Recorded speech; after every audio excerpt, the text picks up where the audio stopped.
back, everyone, to the A.D.D. show, where we're not always right, but we're never wrong. As always, I'm Marc. And I'm Hans, and Happy New Year's to all of you. We welcome 2021 with open arms and give the bird to 2020, hopefully to never see it again.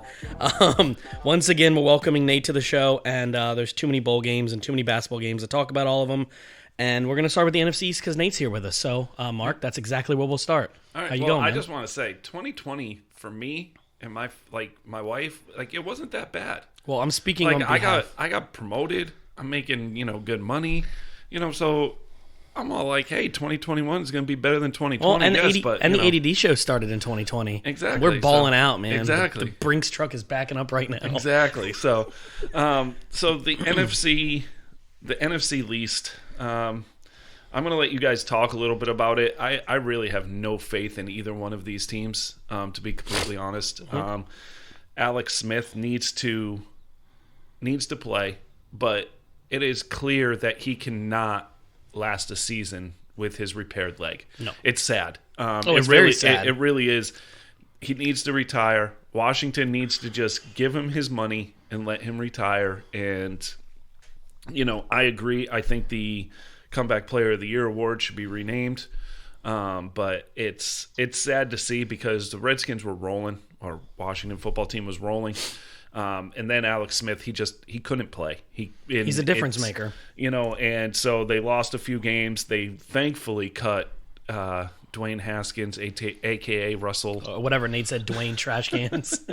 Whatever you guys said yesterday. But this division, sadly, this division's coming down to this week, and it's the horrible, and I'm sorry, Christian, you can say all you want. The Cowboys are horrible. Okay. I'm not saying they're good. The Washington team needs a quarterback badly. And it's going to come down, and I unfortunately think neither team's going to win a game in the playoffs. Oh, no. So, but you guys, Christian's all hype about the Cowboys now. We've heard it in the group chat. I wasn't hype about them. And Nate, I want to know how you feel about Washington and everything, and you guys go ahead. Well, thanks for having me back, guys. Always. The NFC East is, I've said this, I don't know how many times that I've been on this podcast, but I've said it almost every episode. It's such a frustrating division because even preseason, you can never predict what's going to happen in this division. For the past 17 years now that Philly's been eliminated and cannot win the division, we have not had a repeat division winner in this division. We've had multiple teams make the playoffs. We've had teams with really good records. We've had good teams, bad teams. It's never predictable. And the sad part is right now, Dallas is playing well. I still don't think Dallas is very good. No. I still think Washington on paper is the best team in the division, but we don't know what's going to happen at quarterback. Do we want this Heineke kid to come in and everybody's ranting and raving about him? Well, he did this against a pretty good defense. The last time he got a start in the NFL, he threw 3 interceptions when he played for Carolina, got benched for Kyle Allen. It's so frustrating because if you look at where we were once we beat the Steelers, then we beat the 49ers without Alex because our defense decided they didn't need an offense and they were going to score on their own. It's just really frustrating, and the fans here are getting irritable. They're starting to say irrational things, which they do every single time because this fan base is so starved for success. We're starved for a quarterback. We want something tangible to hold on to for any length of time, and we've never got it. And I think that, Dallas has kind of found something with this offense that they're running. It's honestly not that different from what they were trying to do at the beginning of the season. It's just they've tweaked it a little bit here and there. Watching them play against Philly, I was watching both games at the same time, and it was like something just clicked with them in the second half, and it was everything that they wanted to do went right. And their defense isn't very good, but they're starting to utilize the speed that they have. Yes, that's what I was going to talk about. Something that they were lacking in the beginning of the season. They looked like a bunch of missiles being shot off by people with blindfolds on. And they're playing Bend Don't Break right now. And there was no unison in that defense at all, and now they're starting to come around. It's honestly, this weekend is going to be absurd. I mean, the only good thing about this division is all the teams still hate each other. There's there's no way Philly's going to let us roll in there and have a NFC East, championship celebration in their stadium. New York doesn't want that. No. New York wants to beat Dallas. Dallas wants to beat New York. I mean, this division it's something else, I'll tell you. So I just have a quick question. Go ahead. Is it because watching the game, and I didn't watch the game, I watched it on my phone. I worked all day Sunday. The Cowboy game seemed to me like halfway through the second half, the Eagles gave up. Does that make sense? Like they just didn't play. They knew they were done. Yeah. And same thing with the Giants against the Ravens. It's sort of like you just knew you were done. Dallas is playing, and don't get me wrong, Dallas played hard. No. Okay, and Dallas made plays. Dalton, to me, is the exact of what he's been showing all year. He's really, really good one game. He's okay one game. He's good one game, and he's awful one game. Well, he's had 3 straight games with only 1 interception, 1 turnover in the last 3 games. Yep. So his last 3 games have been better than his first 4 for Dallas. And 2 of those games he didn't play. We had Gilbert and then another kid. And because one of those he had COVID, one of them was that hit against DC. And the 3 games since he's been like this is what I want to say is he looks very comfortable to me, which is. I'm not saying he's like, the greatest player for Dallas, but like he looks comfortable. He looks like he's figuring it out. He looks like he understands the massive amount of speed he has with Gallup and CD. The line, I wrote that down. The line for the first time all season has been the same 5 people for 2 games. I know that's crazy, but we've had more IR line than anyone else in the league, and now they're finally healthy backups. So nobody's getting hurt at the moment. So like they're finding a little groove, and exactly what Nate said, the defense, 25th in the league right now. Guys, we are making improvements, right? But I know it sounds crazy, but me and you talked about this. Their offense is decent enough to win. But if that defense could just get over being 32nd in the league, somewhere in the 20s, they'd have some success. In the last 3 weeks, they've scored over 30 points each game. And the defense has looked great. Now, I don't want to go kind of off what Nate said a few weeks ago when DC was on their hot streak. He said, I don't want to be the kind of team that has to play them right now. As a Dallas fan, depending on who they play, it could be a very good matchup if they end up winning this weekend. If there's a chance they play the Rams, that's not a bad matchup to have against. The Rams just lost to the Jets. Dallas is getting hot at the right time, but they're not a Super Bowl team. They're not going to probably win a playoff game. I'm just saying what they're showing me on the field the last 3 weeks looks like McCarthy's finally getting comfortable. The offense is getting comfortable. The play calling is a little better. I think it's just getting more comfortable, and this was a year we talked about in the preseason. This whole year has been one of those years where everybody's been COVID didn't help in the preseason for anybody. They weren't able to practice and get this full time down. So I don't know. Maybe I'm not trying to say Dallas like going to do anything crazy. I just think it's interesting to show the last 3 weeks how much better they've gotten. Okay, I do want to say a horrible Bengals team. Yeah. A very beat up, hurt 49ers team. Yep. And a horrible Eagles team. Yeah. Those are the last 3 games. I'm not putting. Oh yeah. You haven't put stock in the Steelers' schedule all year. No. Because they played awful teams. Like you played awful teams. Yeah. The 2 weeks before that, you lost to the Ravens and you lost to the Washington. And so that's why I'm sitting here saying, last 3 weeks you looked good because you played 3 horrible defenses, and worse defenses than what Dallas is. And I don't think the 49ers defense is worse than ours, even with their health. They're still top 15 in the league. I know what you're saying. In the offenses you faced, the Bengals have looked good the last couple weeks, but without Burrow, that offense is awful. Okay, like it really is. Like, let's be real there. Like, Allen is not a very good quarterback. Like, and then you're playing Jalen Hurts. Is it Hurts or Hurst? Hurts. So you're playing him, and he's good at what he does. But if you figure it out and you have to play from behind, you're not good. Well, he's not a come from behind quarterback. And Dallas did a great job punching him in the mouth first. Well, let me say this before I let Nate go. Nate, what I was trying to say was I gave the Steelers hell for most of the year because of their bad schedule, because they played bad teams.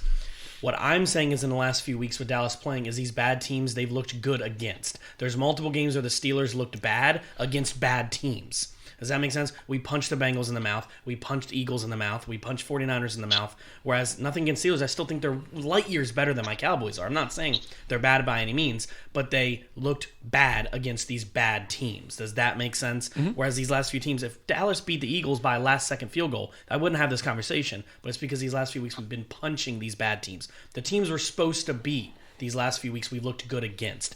To me, that's a sign of improvement, but we're probably going to get punched in the face in the playoffs because none of the NFC East teams belong there. My thing with Dallas, and you're talking about punching people in the mouth, the thing that was most impressive to me about their win against Philly wasn't that they punched Philly in the mouth. They got their crap rocked in the first quarter. Yes. Philly was doing whatever they wanted to do on that football field. What happened was you saw something click. You saw something change. You saw Zeke run a little bit harder. You saw the defense move a little bit faster. I mean, I think that the NFC East it's so bad for a multitude of reasons. In New York, you have a GM who's done everything he can to lose that franchise as many games as possible. Mm-hmm. In Philadelphia, they basically sold their soul to win a Super Bowl, and now they're stuck with Doug Peterson. Howie Roseman's not going anywhere. He's best friends with the owner. And Doug Peterson's offense, I'm sorry, it's been figured out. Yeah, it's been figured out. Absolutely. I mean, Jalen Hurts came in and no one knew what to do with him. That's why he was lighting the league on fire. But they figured it out. Doug Peterson's not this offensive mastermind that everybody thought he was because he came up with the Philly special. I'm sorry, look at what the Kansas City Chiefs did this past Sunday. Did they complete the pass? No. But that's a creative play. There's people out there. There's offensive minds in the leagues that come up with creative plays. And Doug Peterson just isn't what everybody wanted him to be. And then you look at Dallas, and what Dallas's problem is, honestly, is the same problem in Washington. It's just a little bit different. It's the owner. Yeah. Jerry Jones has done nothing to really help that franchise. No. He's locked up the wrong people at the wrong time. He's put you guys in such a position that you're going to have to – Dak's not going to leave. And I think that with everything that's going on, you're going to end up paying Dak probably more than what you wanted to, and you're going to have to pay him because, let's be real, you're winning right now with Andy Dalton, and you could draft a guy, and that's fine, but you only have so much time with that team because of the amount of money that's allotted to the players that you've allotted it to. And you either have to full reset or you have to sign Dak and try to go now. And that's going to be a tough decision to make. And that's a hard sell to the fans, especially when you made this late season playoff push. Yeah, exactly. Granted, it's for the worst division in football. Yeah. But at least Washington, when we were 2-7 or 2-6, we straight up, Ron Rivera was like, okay, well, I know we're bad, but I think we have the pieces to be the best of the bad, and we're going to run with that. Mm-hmm. And he's been on this playoff push kick for, what seems like 10 weeks now, whereas it's a new thing in Dallas. So I think Dallas is still in a much worse position as a franchise than Washington is. And I think that if any team from the NFC East, this isn't me being a homer either, it's just simply based on statistics. If any team from the NFC East was going to win a playoff game, it's Washington because of our defense. I'd say it's definitely not the offensive side of the ball. I know we lost 20-13 to the Panthers, but we gave up a touchdown on special teams because Steven Sims doesn't know how to catch footballs, whether he's on offense or kick returns. So you give them 6 there, and then our defense only gave up 13 points the rest of the game, completely shut them down in the second half. Dwayne Haskins is just the most inept human being I've ever seen in my life take a football snap. Yeah, I agree. I mean, to be fair, even though it's the worst division in football, they're all professional athletes. To make the playoffs is important. Okay, is. and it's one of those things where Christian and I talked last week about we've been saying all season Jerry Jones and Dak Prescott are playing a poker game. Yep. And I said, Nate reiterated it kind of. He didn't mention the poker game, but Jerry Jones lost that game. Oh, yeah. Now, the only thing that is saving Jerry Jones is how Andy Dalton is playing right now. Yes. And Jerry can come back and say, well, look, once we figured it out, any quarterback can run this offense. Any quarterback can have success with this team that I have given you. Yeah. And so that I'm talking about with Dak and paying Dak. So this is the only thing that is saving Jerry Jones. That's why I messaged until Dalton goes out and throws 3 picks this weekend. And that's the thing, and that's what I'm trying to say, like, to Christian, is I have 10 years of watching and paying attention to Andy Dalton. And the last 5 years of Andy Dalton has been, oh my God, we're on a roll. Like, this is awesome. And then it's like, what in the hell just happened? And he has more talent around him right now than just A.J. Green. And he has a better running game. But if Washington had Smith the last 2 games, this wouldn't even be a conversation. Exactly. We're not having this conversation. Well, that's what I told Nate in the group. We would have beaten Seattle, and that would have clinched everything right there. Right. Yeah. And so it's interesting to see, because Washington is a quarterback away. Yeah. Okay. Like, we can say that. Like, they need a couple more pieces. Like, don't get me wrong. Yeah. But if you get a serviceable quarterback in there, this is their division for a little while. Oh, yeah. And even if the Cowboys sign Dak, can you honestly say the Cowboys are right there? No. Because you need more help. You need more help than just the quarterback. And so that's where I'm like, this team and the Giants are so frustrating. Yeah. Because you see some real, like, potential there. Yeah. But then it just, your quarterback's awful and your team's not there. You need so many more pieces. This is where I was agreeing with you, and I was talking about it last night, and I'm not going to go into it detail. We'll go into it in the offseason, but this is where it comes into play, where what I've been seeing the last few weeks and where Dallas sits and the potential they can do and what's available is, to me, it's one of those situations like, why not roll with Andy Dalton? And just listen to this real quick. I like Dak Prescott, and I'll say it here firsthand. I'm a big Dak Prescott fan because I like the way he plays. I just love his play style. Growing up with Romo, watching Romo, I like what Dak brings to the table, okay? Maybe he's not a Super Bowl winning quarterback, but to me, he's not a $40 million quarterback either. So you look at the $4 million they're paying Andy Dalton, take Dak's cap money that you would have paid him and spend that on your defense. Do you want to compete in the NFC East? You got to find the future, roll them behind Andy Dalton, and rebuild that defense and find a new coordinator, because if you pay Dak, you're telling me, no offense to Dak Prescott, your defense is going to be 32nd in the league again next year. And we're going to look just like we did the first 3 weeks of the season. To this moment, Dak still has some of the best numbers, and he hasn't played since week 5. Right. So the point I'm saying is, I like Dak Prescott, but if you're going to sell your soul for Dak Prescott to bring in the ticket, the jersey sales, the fans, but your defense is still going to give up 35 points a game, I don't want any part of that. No offense. So the way Andy Dalton's been playing, he's not a champion, okay? He's not their best quarterback, but he's playing really well right now. And maybe he's going to have a bad game or 2. But if you can find a serviceable backup, maybe you draft one in a later round, and you like him, and Jerry finds another Dak, finds another undrafted Romo, and spends a year behind Dalton, I don't see any reason why we can't live out Dalton's one more $4 million year. I don't see why we can't. Dak's going to want so much money, deservingly so. But the way they're playing right now, is it deserving, did we need... though? I'm still not going to get off this. Dak deserves Dak's a 30 to 30. What the market dictates you deserve. That's what I'm saying. Right. It's 30 to 35. Yes. For me, I don't pay him more than 35. I don't either, but I'm saying marketability. His estimated contract value is coming in at 5 years, $192.5 million, which roughly comes out to $38.5 million per year. Now you can front end that contract or you can backload that contract so that you defer money. Yeah. But either way, signing whoever signs Dak, you're going to have to give him the exact length that he wants. So you're looking at, does he want 3 years or does he want 5 years in longevity? He wanted 5 with Dallas. The new CBA agreement comes out in 2024? It's 3 years away. Yeah. So he'll be in his contract if you lock him up for 5, or does he want to potentially try to cash out again, do the Kirk Cousins thing? Right. Yeah. So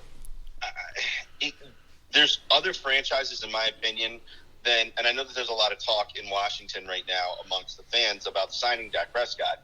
There's other franchises that can afford Dak Prescott in a way that isn't going to cripple their franchise, like Indianapolis or even Minnesota if they decide to move on from Kirk Cousins, or New Orleans. But Patriots don't have it. Washington and Dallas, we've almost got to figure out, do we want a veteran that we can find for a cheaper deal than a Dak Prescott, or are we rolling with a rookie and crossing our fingers? That's the thing about DC to me, and I agree with you, Nate. DC's in a really interesting spot right now because you have 53 players on a team, and one of them's your question mark right now. and it's the most important position on the team. And it's not the head coach. Ironically, it's your quarterback. And you said it perfectly. Do you go after a trade for a Matthew Stafford, a Carson Wentz? Do you sign a Dak Prescott? Do you look for a Teddy Bridgewater? I don't know his deal, but an example like that. Or do you go after if the kid Zach Wilson falls because of his personal issues that's going on right now you've heard about, or if Trask somehow makes out of top 10, which I doubt it. Is that what you roll with? You know what I mean? I do want to say one thing about Zach Wilson. What's up? I saw him smile on the field with his team. They were posing for a picture, and I saw him smile. First thing that came to my mind is he's a douchebag. Like, he had that douchebag look. Like, and it's one of those things where, like, it's like somebody said in the group, like, the privileged look. Like, he looked privileged. Can I raise my hand real quick? Because I do that for a lot of college quarterbacks coming to the NFL. I did the exact same thing for Johnny Manziel. Had that look to me. I said it last year to you when I saw after Burrow won the game, sitting there with his cigar looking like a badass. I was like, I said the same thing. I said privileged because of like his dad's situation. And so same thing with Zach Wilson. They have that look like, I know I'm good and I'm going to go to the NFL. And I'm like, you're going to get humbled, right? So like, no, I mean, even if he's got personal issues, right? They'll figure it out. Some team will figure it out. But that will make him drop. If you're Washington, that's the last thing. You're not picking him. No. Like that's like. I want to pick the guy who's never done a media press conference. I want to pick the guy who like sat in the back of his class and never was like afraid to speak up. Like, I want someone who's quiet, who's not going to be a distraction, who's just going to go out there and do his job. That's all I'm asking for. For once in my life, I want a quarterback in Washington who isn't a prima donna. I want to say this real quick because it actually goes into what you said. Washington's in a very interesting spot, like I said. This draft, this free agency cycle can literally put them back 2 or 3 years if they don't make the right decision. I think their offensive defense is right, but they have to get this right because we still don't even have a GM. We got to figure that out. I know. My thing is this: is Kirk Cousins a free agent after this year? Stop he can it. come back. No. Don't do that for them. No. Don't do that for them because he ain't going to win when it matters. He's Andy Dalton. But so we've done that already. Yeah. So to move on, I find something very fascinating going on in the NFL right now. And this week is going to be absolutely fascinating in the AFC. You have 1, 2, 3, 4, 5, 6 teams. 6 teams at 11-5. Oh, they were 10-5. 10-5. Sorry. That's 6 teams at 10-5. Yeah. 6. And you have all these teams. No, You sorry. got 5 of them. Yeah. 5 teams. Yeah, I've looked at the wrong Don't count thing. the Bills, Steelers, or Chiefs in that. But I'm looking at it going, okay, there's 5 teams at 10-5, and now you have 4 of those teams making the playoffs. Mm-hmm. And one of those teams is going to be a division winner. So it's either the Colts or Tennessee. Neither one of them has clinched the division yet. Tennessee wins, they're in. They clinch the division. Tennessee loses, Colts win the division. Tennessee gets tiebreakers versus a few different teams. Who does Indy play? Indy plays Jacksonville. Okay, I did not write that down. Tennessee plays Houston. Pittsburgh, minus Ben Roethlisberger, plays Cleveland. And Baltimore plays the Bengals. Yep. And the Dolphins play Buffalo. And Buffalo hasn't decided whether or not they're playing their starters or not. Yeah. Which, to me, if I'm Buffalo, I send a message and I blow the hell out of Miami if you can. Like, you just knock them back and say, this is ours. Like, nobody else is making the playoffs in our division. And that's why I'm a little, it's smart to sit Big Ben. It's really smart to sit him. He needs the rest. Okay, their bye week was week 4 because Tennessee decided to have COVID issues. Mm-hmm. And Ben's looked old, except last week. He's looked old. I mean, he got an extra 7 days when the Ravens tested positive. Yeah, but it's one of those things where but then he paid for it because then they played 3 games in 14 days or something like that. Exactly. So, it's smart to sit him. But again, it's one of those things where if you're Pittsburgh, you want to send a message to Cleveland and say, you're not there yet, son. Know your role. I want everybody to win, and but Baltimore is going to make the playoffs, unfortunately. And everybody's talking about them being the scariest team in the playoffs. Oh, same thing as with Dallas. The Ravens have played 3 games in a row against horrible teams. Their last 4 games have been are versus the bottom of the NFL. Mm-hmm. And I'm really hoping the Bengals pull an upset and just shut the Ravens up. But I want to say one thing before Nate goes, and this is actually not related to it. It's more about our division equally here. He might know if it was 2008 or 2011. The 2 years the Giants won their Super Bowl, right? It was 8 and 11, if I'm correct. 7 and 10. 7 and 10, maybe. One of those. No, they won it. They won it my senior year, the year before my. So yeah, it was 2011. 2011. So one of those 2 years that I know they had won it. I could be wrong in saying that one of those years Dallas was like 12 and 4, and the Giants were a wild card team. And I don't. Yeah, they were 9 and 7, and they were the undefeated Patriots. They were both years they won the Super Bowl. They were 9 and 7 in a wild card, and they weren't playing good. Now I'm not saying nothing against Baltimore, Dallas, or even what DC could do. Sometimes these wild card teams can surprise you. It's happened. So just because they played 3 bad games, we can't quite go on that limit yet. You don't know what's going to happen. The top of the divisions are very strong. Is so strong. The Bills and Chiefs up there are very strong. Steelers too. And I don't see, even in the NFC, like, I can see a scenario where it's a wild card team making it to the NFC Championship game, because the NFC, I feel, is stronger 1 through 7 than the AFC is 1 through 7. It's just what I see. It's I look at some of these teams, and the AFC bottom is so bad that I think some of these teams' records are a little inflated. Yeah. And so when you look at their record against winning teams, that's how I judge it. And Indianapolis, they lose every single tiebreaker for these playoffs. So if everybody wins, Indianapolis is out at 11-5, no matter what. And they're going to win. I mean, Jacksonville can win and still get the number 1 pick because the Jets won again. If Indianapolis wins, they need the Ravens, Dolphins, and Browns all to lose. Yeah. So one of those teams to lose. Yeah, now, one of those teams. Sorry, one of them. So my question for you, Nate, is this: which could happen in your time watching football? Okay, and I've been trying to go back in time and remember, but I have never seen so many winning teams, like 10 and 5 teams, fighting for the playoffs. Like, this is weird, like, because usually you have like an 8 and 8 team, a 7 and 9 team, a 9 and 7 team fighting for the playoffs. These are all really good record, really good teams fighting for the playoffs, and these are young teams. Yeah, they are. Pittsburgh, I think, is the oldest out of all of them. And it's the only reason why they're old is because of Big Ben. Every other position player they have is young. So the AFC is really stacked. And so my question to you is who makes it? So it seems like there was like a 2-part question in there. I'll answer the first one first.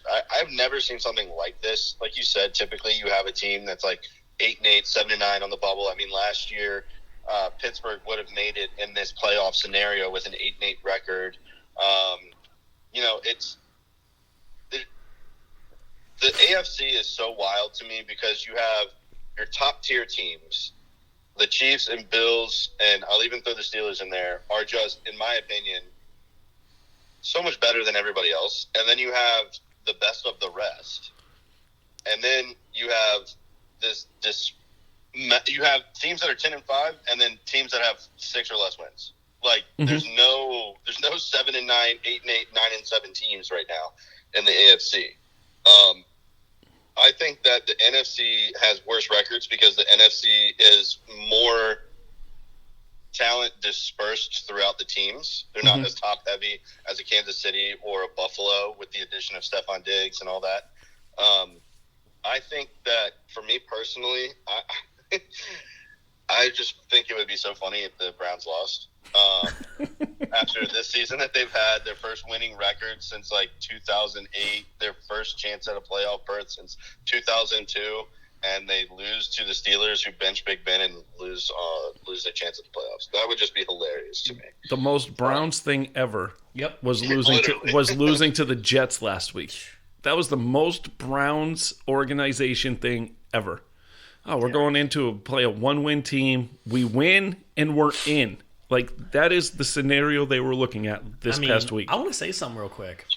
And this is off topic, but the Jets, though, real quick, okay? They beat the Steelers. Not the Steelers, sorry, the Browns. And they beat the Rams. Mm-hmm. They beat 2 playoff teams. Are the Jets the best team ever? The last 2 weeks, yeah. I'm kidding. If I saw this thing where someone trailed it back, like, because they beat the Rams, who beat someone who beat the Raiders, who beat the Chiefs. Therefore, the Jets are the best team.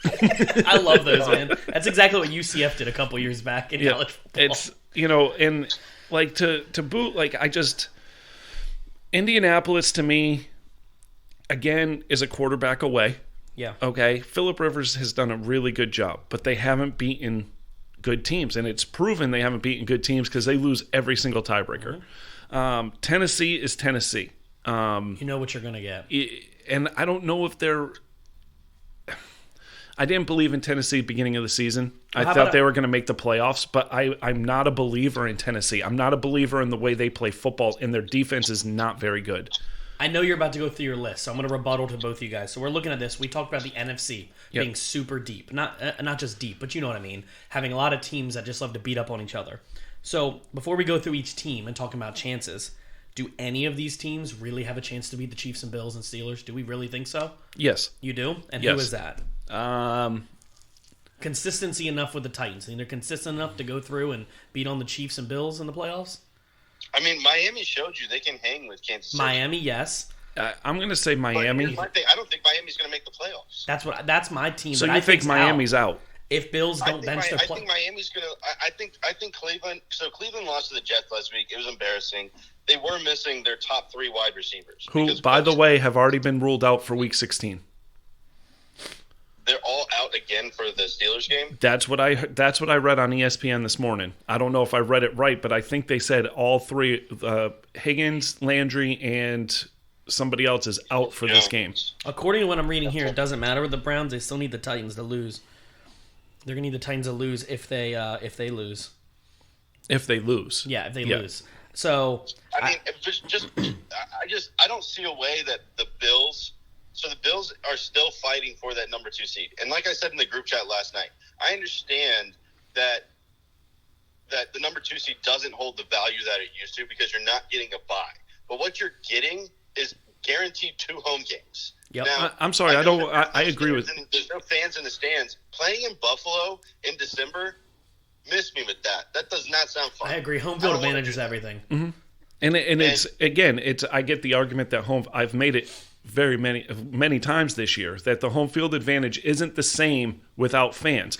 But playing in Buffalo in January, playing in Green Bay in January is awful. But this is why I was saying this earlier with not with Nate, but I was talking about in the group chat was no matter if it's DC, no matter if it's Dallas, I know I'm just jumping that division.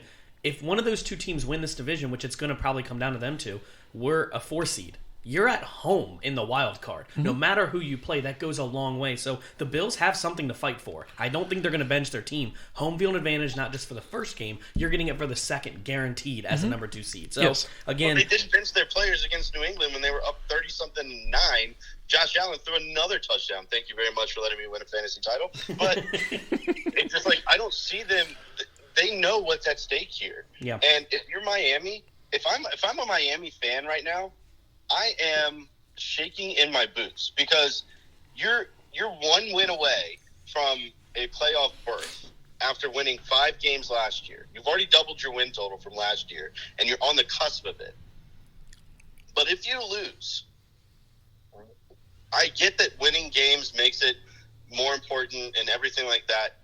But it's not like they're like Washington or Dallas who's going to back their way into the playoffs at 7-9. No, they're 10-5. They could be 10-6 and miss the playoffs. Yep. After this mix and match of quarterbacks throughout the season and is Tua the future, is Tua not the future? You're going to have a top 3 pick. There's going to be so many questions in Miami if they lose this game.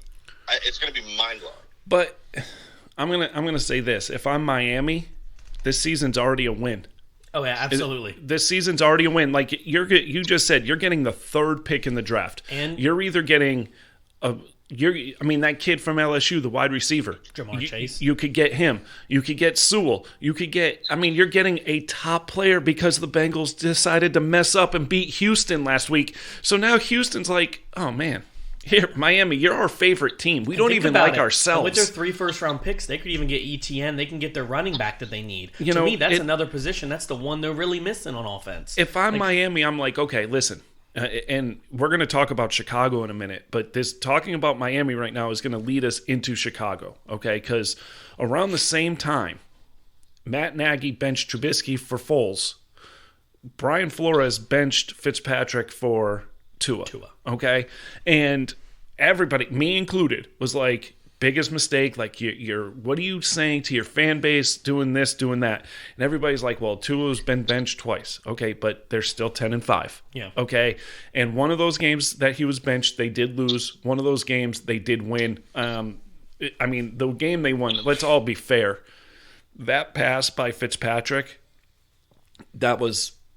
Okay, magical, like not to play on it, Fitzmagic. And I'm looking at this Miami team with players that have sat out because of COVID coming back. 3 first-round draft picks, a quarterback that you can win with, and all you have to do is coach him to be better. I mean, he's a rookie coming off a horrible injury. Yeah.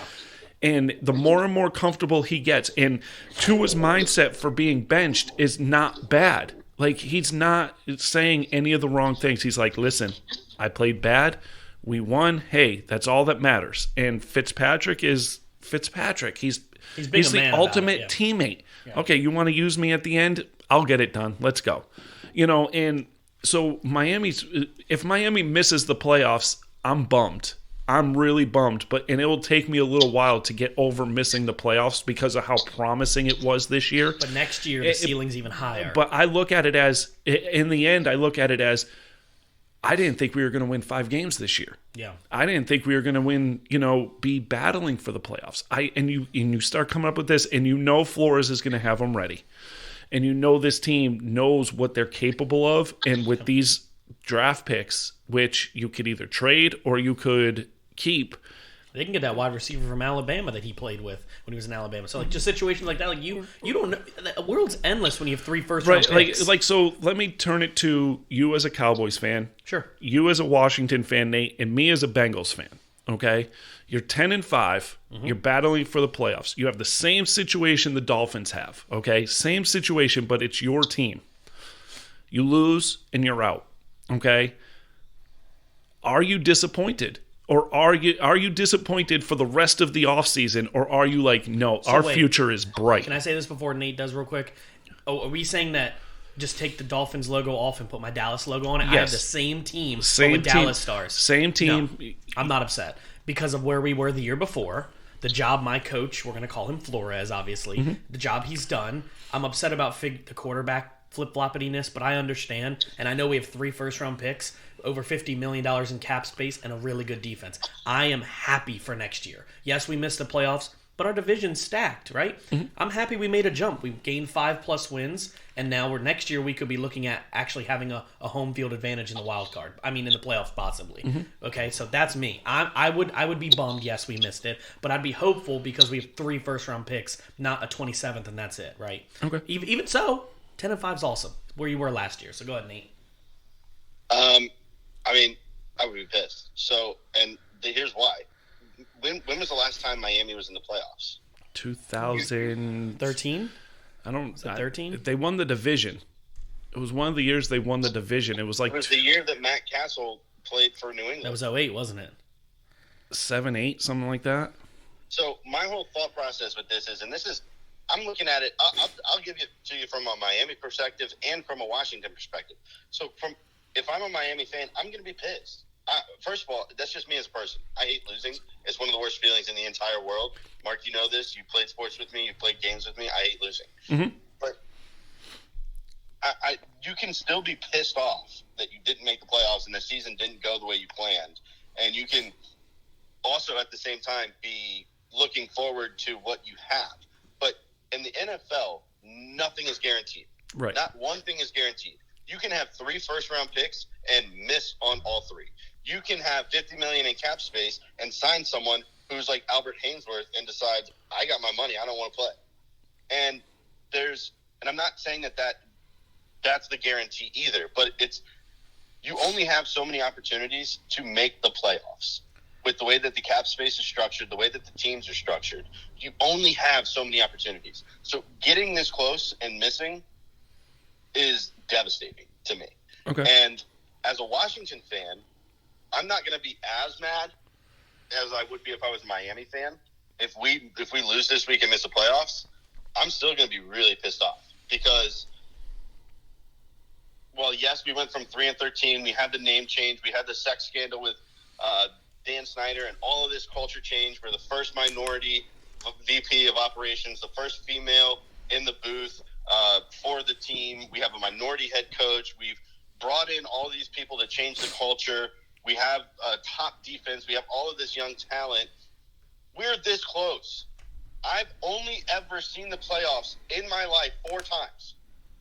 I'm 26 years old. 4 times I've seen my team make the playoffs. I've seen 1 playoff win in my lifetime. We had everything lined up in 2012 with RG3, and it was a mismanaged situation. He was the offensive rookie of the year. He was explosive. It was so much fun. We won 7 in a row. Oh, no, he gets fired up. That was like one of the greatest things in my life.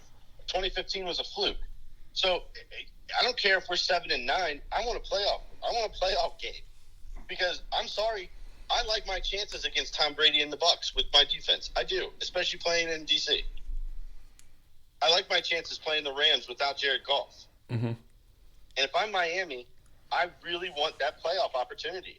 It's one thing to win and change your culture and do all these things. Getting to the playoffs is a different feeling that you can't breed in season. You can't beat into these guys. You have to get there to feel it. Okay. And with the young team, they need to feel it. And so I would be upset. All right. I mean, that's fair. I mean, absolutely. I mean, I can understand the upset part. I guess I was more along lines of thinking of knowing what your future holds, how good this year was. Yep. You should be hopeful and excited for next year. Obviously, you're going to be bummed. Yep. But I said it wouldn't be. I'm just tired of waiting for the future. I want it now. No, right. I get that. It's like playing the lottery every day and never winning, and watching someone play for the first time and then win. It's like, I put in all this effort. I've been here for so long. Why can't I experience that too?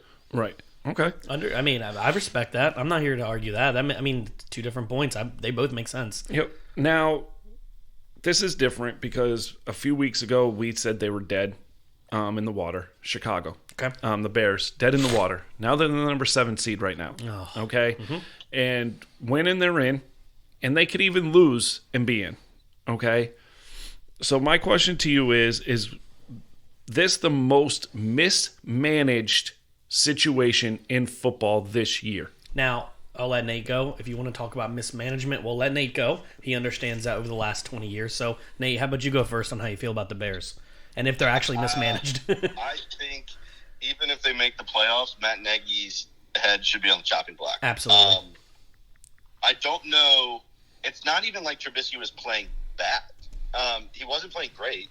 He was being Trubisky. I mean, it's Trubisky to me is very similar to a Ryan Fitzpatrick. When he's on, and he throws for 400 yards and 4 touchdowns in Tampa Bay like he did 2 years ago. Mm-hmm. But when he's off, he throws for 3 interceptions, 100 yards, and no touchdowns. But Trubisky's also one of those guys, and this is what you're seeing a lot in the NFL. Kyler Murray does this. Russell Wilson does this. They don't throw the ball away anymore in the NFL. Aaron Rodgers and Tom Brady are 2 of the only ones who do this. Everybody holds on to the ball because they're trying to make a play because they know how athletic they are. Mm-hmm. And that's been the downfall of Mitchell Trubisky. I think with proper coaching, Trubisky could be a decent quarterback. I don't think he's ever going to be a top 10 quarterback. I think if he's a top 15 quarterback, then hoorah, you got a good guy. But Nick Foles has shown, and Mark, you said this on the last podcast, Nick Foles has shown time and time and time again he is not a starting quarterback. Mm-mm. He is a great backup. He provides a spark when needed. He cannot play football well. They were 5-2 with Trubisky? Yeah. Well, Trubisky as a starter is 6-2. Mm-hmm. They were 3-1 when he got benched. That's it. And he got benched after a win. It wasn't even the loss. Right. And Nick Foles came in and went 2-5, made that whole speech about how, we're winning ugly, that's what we do. And Trubisky comes back in. They scored 30 points in 4 straight games for the first time since Gale Sanders was on their team. And I just think that – or Gale Sayers, my bad. Sayers. I just think that Matt Nagy has done – he's like – Adam Gase is like Walmart brand Matt Nagy. Matt Nagy Target and Adam Gase is Walmart. And Target does slap sometimes, though. Exactly. Sometimes it hits. Yep. Sometimes it doesn't. Yep. Sometimes you pay way too much for the thing that you could get down the street. Yeah. And that's a good point. I just think that what has happened here is just absurd to me. With the talent that they have, Anthony Miller is not the best, but he's being misused. They have Jimmy Graham, who's come along. David Montgomery's figured it out. The offensive line is figuring it out. You have a great defense. How is this team only 8-7? Well, it's because the head coach is stupid. Yes. That's out. Yeah, so I want to piggyback off what you said. I worked on I had a client the other day. His name was Steven. I don't remember his last name, but he is a Bears fan. So ironically, I love talking to my clients about sports if they do. And he had a Bears beanie on, a Bears t-shirt, and Bears sweatpants. And I've worked on him for a year, and we never talk sports. So when he came to the room, I said, so we got to talk about this. Because actually tomorrow, on my podcast, which I invited him to the page, I said, we're going to talk about the Bears. And I said, I just need to know, what are you feeling? Like, just lay it on me right here while I put my elbow in your back. Just tell me what's going on. And he said, I like Mitchell Trubisky a lot. I said, okay, tell me why. He said, I like him because I like the potential he has. I said, why the potential? He said, because I could see him being in the future. If he worked the hardest he could work and had the best coaching and had the best situation, he said, I could see a ceiling like a Josh Allen.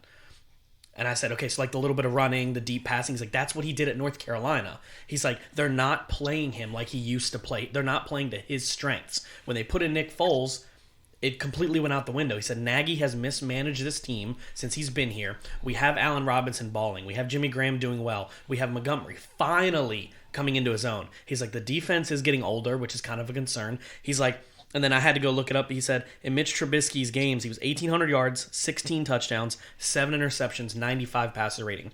Nick Foles had the exact same yards, actually by 3 yards is the difference, 10 touchdowns, 8 interceptions, 85 passer rating, and Mitch has more rushing yards on the side because he scrambles a little bit. Mm-hmm. He said, I want the right offensive coordinating, the right head coach for Mitchell Trubisky, and I said, I can't disagree with that. I think exactly what Nate said. You have a mismanaged coach who completely this whole year was wrong. Could you imagine if Nick Foles never came in for the Bears? They could be 10-6. They could be 11-5 right now. Right. There's such again, hypothetically speaking. But hypothetically speaking, why did Nick Foles ever go in? Mitch is your guy, and now you have to pay him, or you have to pay for a Dak, or make a trade for a Matthew Stafford type quarterback, which he's the Lions, so you're not doing that. They declined the 5th-year option on their rookie. That's what they didn't know who their quarterback was anyways. Exactly. I just don't understand how the GM or the fans or anybody hasn't just absolutely called for Matt Nagy's head. Exactly. I said this on the very first podcast. They had 8 tight ends on their active roster going into week 1. 8 tight ends. Why? Yeah. Who does that? Yeah. I mean, I think I'm higher on Mitch Trubisky than both of you. I'm high on Mitch Trubisky. I don't see, like Nate said, I don't see top 10 talent. Never. No. Now, I do see a quarterback that will win you football games. Absolutely. And in this, and I've said it many times this year, in this fantasy-driven talent that we look at, like I'm going to say this, most NFL fans are probably novice fans. Oh, absolutely. They're fans because they got into fantasy football. Exactly. Okay, so they don't judge you off of wins and losses. They judge you off of yards. Okay, and they judge you off of how many touchdowns you throw. They judge you. Now, Montgomery doesn't do what he's doing if Mitchell Trubisky isn't doing what he's doing. Mm-hmm. If Allen Robinson isn't doing what he's doing and the offensive line isn't doing what they're doing. Everybody is playing better. Everybody has to work together. And I can guarantee you, if you look at week 3 and week 4, Trubisky was awful. Mm-hmm. Awful. And I think everybody said, I don't know how you're rolling with Trubisky. Like, and I think us two, Nate, he played awful. And if you look at those stats, he played awful. But you were still 3-1. As a coach, you need to coach. You don't just say, go sit down, son, for 7 weeks. You know, you may bench him for, you know, and I think in the game that they won, he was benched and Foles won. Yeah. Okay, so I think they say, you know, 6-2. He was losing that game. I think Foles came in and they won, and I think that's why they went with Foles. I don't know if my memory serves me correctly, but Matt Nagy has to be held responsible for this. Yep. He has to. This team is better than what they've been playing, and that is all on the coach. Yep. It is all on the coach. And this is something I agree with you is you just said it perfectly. Well, you didn't really say it. It's something I've said for a long time is that you have quarterbacks that all have potential. Every single one of them. Every quarterback, drafted or undrafted, has a ceiling, and they're all different, okay? Mm-hmm.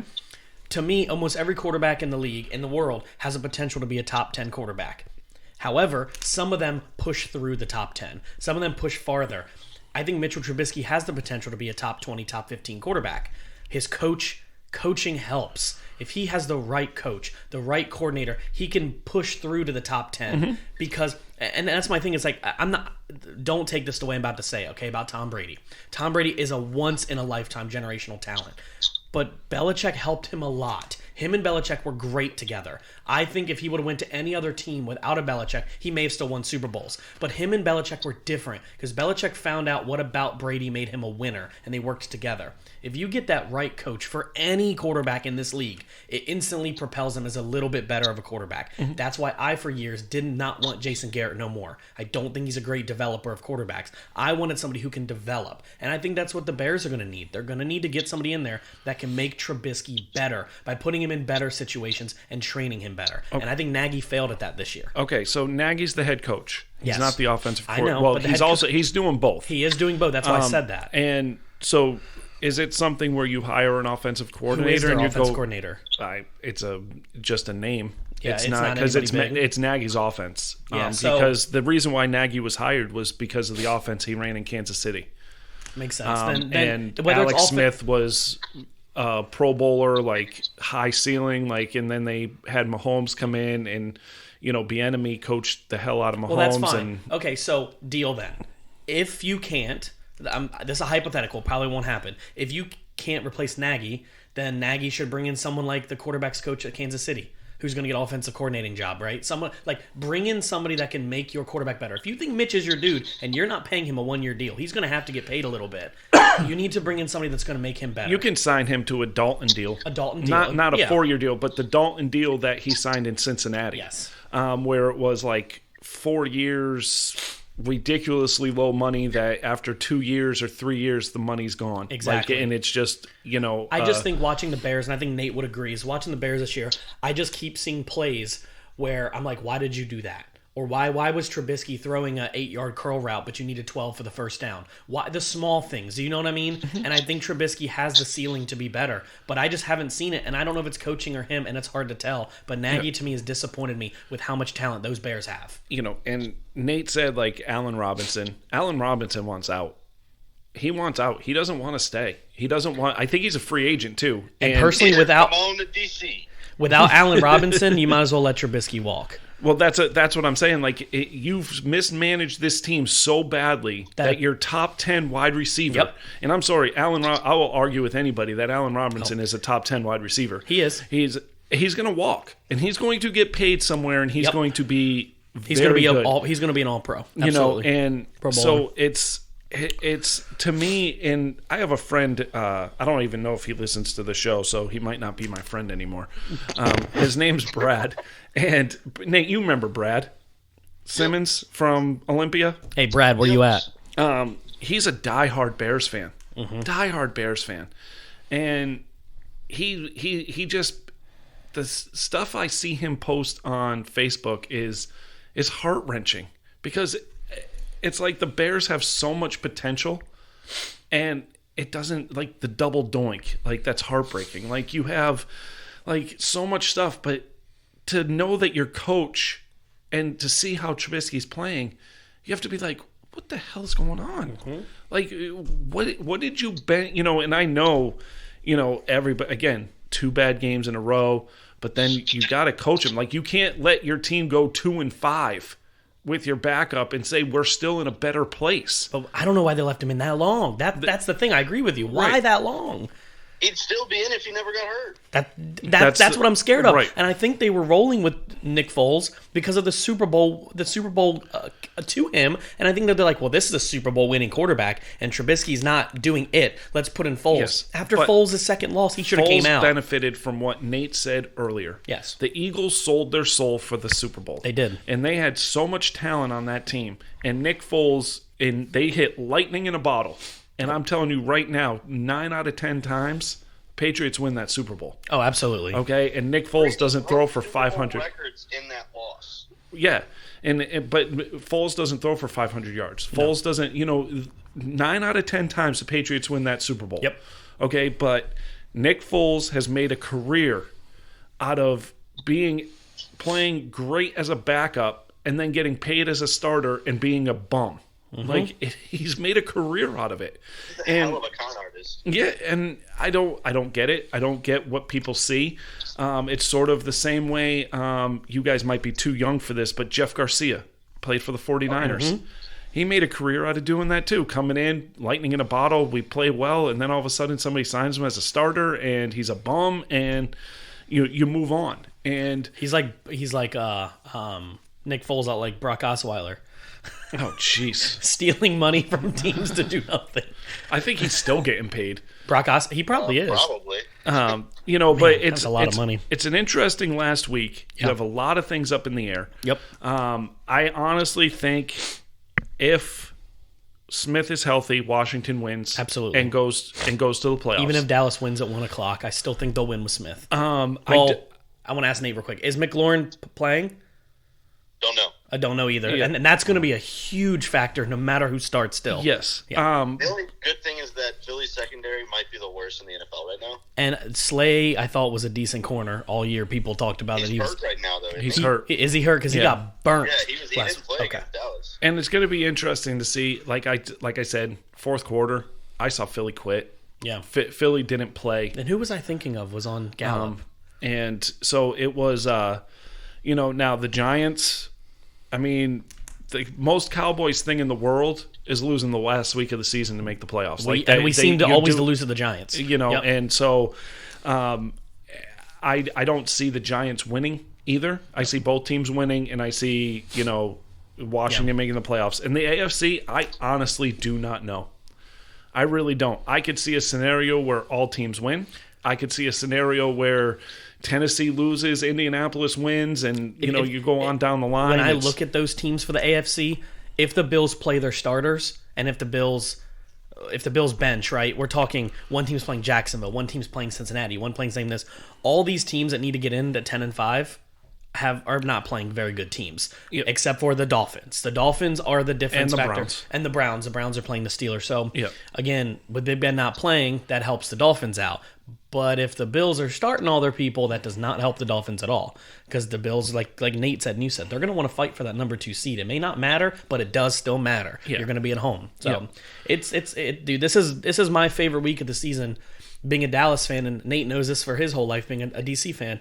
The last week of the season in the NFC East and other divisions, I'm just talking mine, is always important because it always comes down to a division rival, and it always comes down to heartbreak. This week for me, since I've been a kid, has either been disappointment or going, we're in the playoffs. Or even if we're already made the playoffs, we still lose. And I'm like, darn it, that was one, you know what I mean? So this is my favorite week of the whole season besides week 1. This is my favorite. My final question, you guys heard my answer, but AFC, who's in? And NFC East, who wins?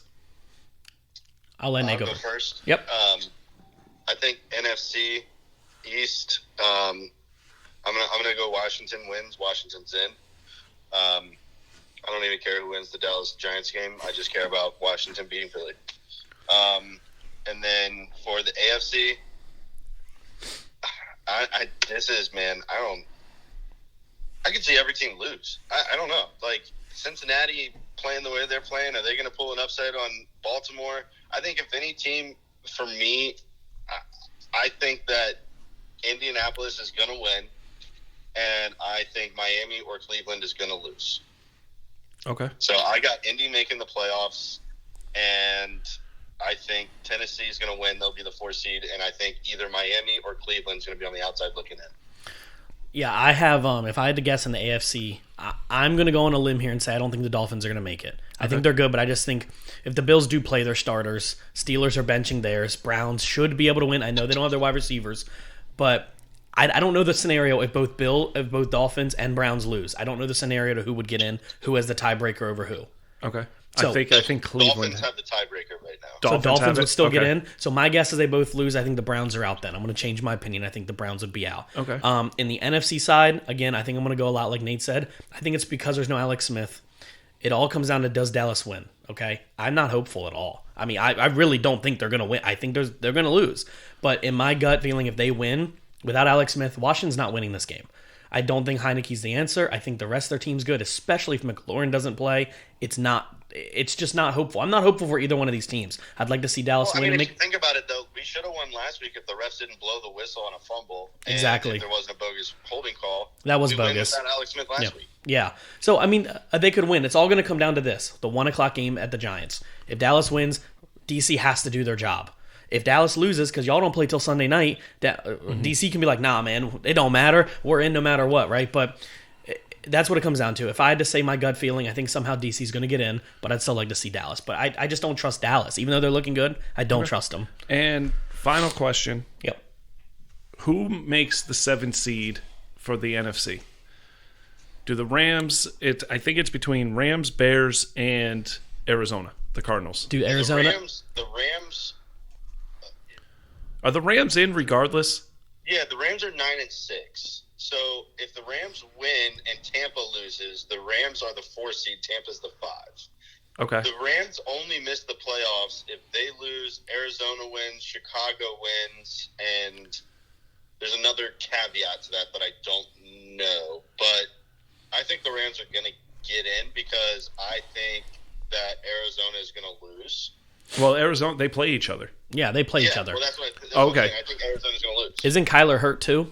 He's Jared Goff might not play this weekend. Oh, he's not playing. Forgot about that. Yeah. Rams might not win that game. They have this Walford kid who played like 8 starts in college. That's it. Yeah, for Wake Forest. so just say this: Rams or Bears or Cardinals. Well, no, so here's the thing though: is the Bears are playing Green Bay. Green Yep. Bay has to win to get the bye. Bears won't win that game. It is the last week of the season, though. I just don't. Green Bay's on another level right now. Yeah, I mean, Green Bay has to win because if they lose and New Orleans wins, New Orleans the 1 seed. Yeah, and New Orleans plays the Panthers, that's probably a win. Yeah, I'm gonna pick New Orleans to win that game. Yeah. If I had to take a guess, I know they don't have Jared Goff, but I think the Rams still overall top to bottom are better than the Cardinals, and I think they're still. I trust them more than the Bears. He's gonna have to play the game of his career. Yeah, and the Rams are going to have to use all 3 running backs like crazy this game because if they're not having Jared Goff there, that's not going to be good for them. They're going to have to. But they are also Cooper Kupp's on the COVID list too. Oh yeah, true. And so the Rams. Robert Woods might have like 40 yards rushing this game. So the Rams and the Cardinals play each other. Yes. The Cardinals could win that game if they're going to be out without Cooper Kupp and Jared Goff. I don't know if I trust the Rams in that game at all. But bottom line is it's all up to the Bears. They just lose to San Fran, but if the Cardinals lose and the Bears lose, Bears are in. Bears in. Yeah. Yep. So it's interesting because the Bears have the tiebreaker over Arizona no matter what. Well, then I guess I can add to this and say no matter what, next week's episode is going to be fantastic. We're going to have all the answers our little hearts have ever needed. Yes. It's going to be a great New Year's treat. Yep, and we'll know pretty much the draft order too to see what teams are going to be doing. At least the top 16, right? Yeah. So we'll know, and then we can figure out who's going to go from where. And for me, and I know Nate's going to be excited to know, is I'm really excited to know if DC doesn't make the playoffs, exactly what number they are, so they can start. I know Nate will do that. He'll pick that pick apart and see potential mocks, and I'm excited for them to see what they could do with that pick because they're going to need to make a surefire quarterback here, and I'd love to see somebody. I have notifications set up on my phone for different mock drafts. There you go. So all right, well, Happy New Year, Nate. Happy make New it a Year, safe one, and we'll talk to you soon. Thanks for having me, guys. Happy New Year to you as well. Stay safe. Hope to be on soon. Thanks. All right, man. See you, bud. See you. All right, everyone. So, Happy New Year. Enjoy the day. Hope everybody had a safe time last night on New Year's Eve. Other than that, Mark, you got anything left to say? No, Happy New Year. Let's go Bengals. Let's ruin the Ravens season. And just go from there. It's going to be an interesting Week 17. Yeah. I think there's a lot of potential for a lot of scenarios to happen. And I love Week 17 when it's like this. Yeah. It's more exciting, and you pay more attention. I'm a little disappointed that they moved the Redskins game to Sunday night. Yes. I would love to have seen both play at 1 o'clock. So that way they can see on the Jumbotron each other. Right, and that's what's going on with the Indianapolis and the Tennessee. Yep. They're both playing at 4 o'clock. Yep. The other battles, they're playing at the same time. Yep. So it's like, I think Because that's the problem with the 1 o'clock Dallas game, because if Dallas does somehow lose, Giants could still make it. But overall... No, Giants are out. It's between Washington and Dallas. I thought I just read that if the Giants win, beating Dallas, and Redskins lose, Since the Giants lost 2 That's games, it. the Giants So- are out. So it's between Dallas. That's why I don't like this and game. Washington. That's why I don't like this game at Sunday Night Football. No offense, the Eagles and Skins or DC. I don't like it because if we lose, that Sunday night game means nothing. It's Absolutely two bad nothing. teams. Yep. I'd rather see the Steelers Browns game or the Dolphins Bills game, right? Dolphins Bills would probably, Yes. or the, like you said, Steelers Browns. I'd rather be a team that's a clinching game. No matter what happens in the other games, it's a big game. Right. So, well. So- But again, those two teams have huge fan bases. Dallas and Eagles bring in so much money. Yeah. I mean, that's not the Dallas and Eagles, DC and Eagles. So Yeah. So, but it's going to be interesting. Yeah. It's going to be fun to watch. I'm excited. On my phone because I'm working. But it's going to be fun. So, but just have a happy, safe New Year, and we'll talk to you guys soon. see you guys.